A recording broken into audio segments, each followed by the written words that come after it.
Shunchaki yoqiladigan sham ustiga qahva quying. Buni bilganingizdan keyin endi ortiqcha pul bekorga sarflamaysiz. Shu usulni qiling va endi bu muammo uyda sizni bezovta qilmaydi. Bu oddiy lifehack uchun bizga atigi 4 ta sham kerak bo'ladi.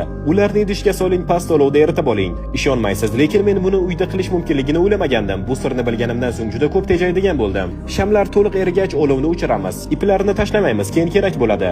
Endi eritilgan momiq shamni idishga qo'yamiz. Plastik bo'lmagan har qanday idishdan foydalansa bo'ladi. Keyingi bosqichda bir oz chinnigul qo'shamiz. Bu narsa juda muhim rol o'ynaydi, shuning uchun ko'proq solamiz.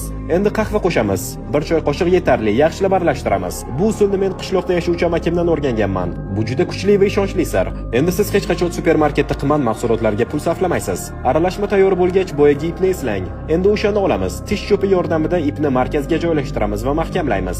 Endi uni bir necha daqiqa qoldiramiz. Sham qotib oladi. Qo'rqmang, bu juda tez sodir bo'ladi. Biroz vaqt o'tgach u shunday ko'rinishi kerak. Endi tish cho'pini olib tashlaymiz va ipning ortiqcha qismini kesib tashlaymiz. Mana sizga xushbo'y va hasharot haydovchi sham yasadik. Uni yoqing, darhol uyingizdagi hid o'zgaradi. Qahvaning hidi har qanday muhitni o'zgartira oladi. Chinnigul esa barcha turdagi hasharotlarni uzoqroqda tutadi. Ko'proq shunday tavsiyalar uchun Telegram kanalimga obuna bo'ling.